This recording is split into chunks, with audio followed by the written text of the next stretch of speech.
காதல். இப்போ இந்த காதல் மலர வேண்டும் என்றால் ஆணுக்கும் பெண்ணுக்கும் என்ன தேவை?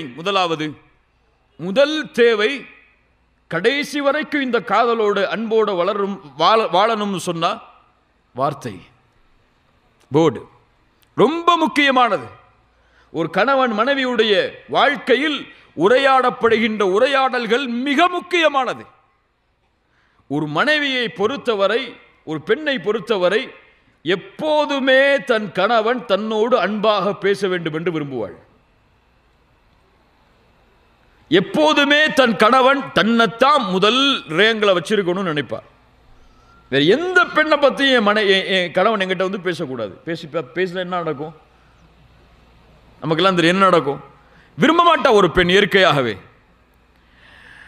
ஒரு பெண் எப்போதுமே கணவன் தன்னுடைய அழகை கூறிக்கொண்டே இருக்க வேண்டும் என்று விரும்புவாள். நம்ம விரும்ப மாட்டோம். நம்ம அழகா இருக்கணும் எப்போ பார்த்தாலும் நம்ம மனைவி சொல்லணும் நம்ம விரும்புவோமா?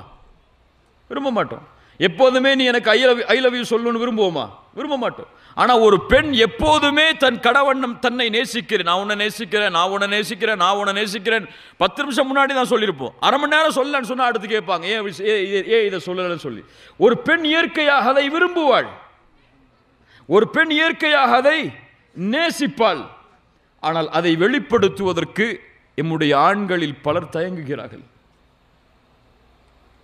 நல்ல வார்த்தைகளை கொண்டு மனைவியிடத்தில் பேசுதல், நல்ல வார்த்தைகளை கொண்டு மனைவியை மகிழ்ச்சிப்படுத்துதல், அந்த மனைவியுடைய அழகை பற்றி புகழ்தல், இதுவெல்லாம் நடக்கும், நடக்கதான் செய்யும். எப்போ நடக்கும்? கல்யாணம் பண்ணி ஒரு வாரத்தில் நடக்கும், கல்யாணம் பண்ணி ஒரு வருஷத்தில் நடக்கும். கல்யாணம் பண்ணி ஆஃபீஸ்க்கு அப்போ தான் போயிருப்பார் ஒரு வாரம். அப்போ ஃபோன் வந்துச்சுன்னா அவர் எடுத்துட்டு வெளியே ஓடி வந்து பேசுகிற பேச்சு இருக்க 3 மணிக்கு ஆஃபீஸ் முடிஞ்சாலும் பேசிகிட்டே இருப்பார். சமைக்கும் போது இவரே பேசிகிட்டே சமையலுக்கு உதவி செய்வார். 1 வருஷம் போகும், 2 வருஷம் போகும், ஆஃபீஸுக்கு போவார், மனைவிட்டிருந்து கால் வரும், ஃபோன் வரும், மதியம் என்னம்மா சமைக்கிறது, இப்போ தானே வந்திருக்கேன், என்ன நோயின்னு கால் பண்ணிட்டு இருக்க வைம்பாங்க. இல்லை மாஷா அல்லாஹ் பாதுகாத்தவர்களை தவிர. இப்போ இது போன்ற வார்த்தைகள் எல்லாம் மனைவியிடத்திலே பேசப்பட்டால் அவர்களுடைய உள்ளம் பாதிக்கும். ஒரு பெண்ணுடைய தன்மையை முதலிலே புரியணும். ஒரு பெண் அப்போதான் ட்ரெஸ் பண்ணியிருப்பாங்க, அந்த ட்ரெஸ்ஸை புகழ்ந்தே ஆகணும்னு நினைப்பாங்க. புகழலைன்னா அவங்க உள்ளம் காயப்படும். தன்னை எப்போதுமே தன் கணவன் தன்னை நேசிக்கிறான் என்பதை வெளிப்படுத்த வேண்டும் என்று விரும்புவாள் அந்த பெண். தன்னை எப்போதுமே முதல் தரத்தில் வச்சிருக்கணும் அப்படின்னு அந்த பெண் விரும்புவாள்.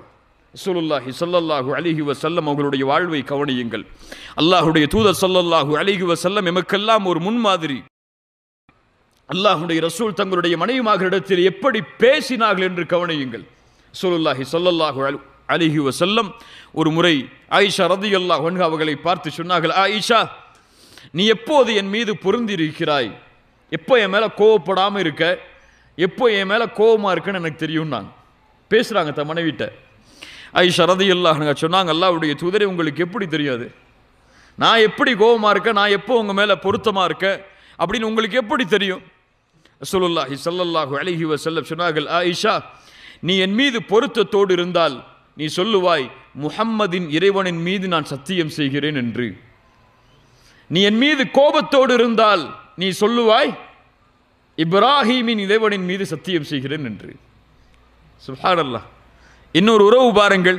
ஒரு கணவன் மனைவியை புரிந்து வைத்திருக்கக்கூடிய விதம், மனைவி எதை விரும்புகிறாள், எதை கோபத்தோடு நினைக்கிறாள், எதை வெறுப்போடு நினைக்கிறாள் என்பதை ரசூலுல்லாஹி ஸல்லல்லாஹு அலைஹி வஸல்லம் அவர்கள் புரிந்து வைத்திருந்த விதம், இந்த காதல் பரிமாறப்பட்டது, இந்த அன்பு பரிமாறப்பட்டது. இன்ஷா அல்லாஹ் பரிமாறுவோமா?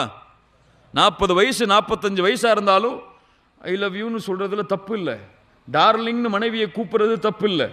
ஹனின்னு மனைவியை கூப்பிட்றது ஹராம் இல்லை. மனைவியை டியர்னு கூப்பிட்றது தப்பு இல்லை, ஹலால். உங்களுக்கு எத்தனை குழந்தை பிறந்தா என்ன, உங்களுடைய முடியில் எத்தனை நரைகள் வந்தால் என்ன, ஹலால் அது. இப்போ இன்னைக்கு போய் வாட்ஸ்அப்பில் ஐ லவ் யூன்னு நீங்கள் மனைவிக்கு மெசேஜ் அனுப்புங்க, அதுக்கு முன்னாடி கன்ஃபார்ம் பண்ணிக்கங்க, அவங்க ராங் நம்பர் நினச்சிருப்பாங்க, இது வரைக்கும் சொல்லல. அதனால்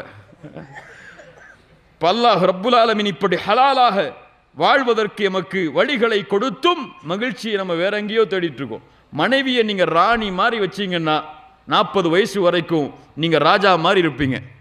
மனைவியை நீங்கள் ஒரு சாதாரண ஒரு பெண் மாதிரி வச்சிங்கன்னா நீங்கள் தெருவில் போகிற மாதிரி தான் இருப்பீங்க. அப்படிதான் நீங்கள் கவனிச்சா அவங்க கவனிப்பாங்க. அதுதான் பெண்ணுடைய இயல்பு. அங்கே கொடுத்தாதான் திருப்பி கிடைக்கும். ஒரு பெண் நீங்கள் கொடுங்க நான் தர்றேன்னு தான் சொல்லுவாங்க ஹலாலான முறையில். அப்படித்தான் ஒரு பெண் விரும்புவாள், அப்படித்தான் ஒரு பெண் ஆசைப்படுவாள். காதல் முதலாவது அந்த உறவில் அமைந்தால் அந்த உறவு மகிழ்ச்சியாக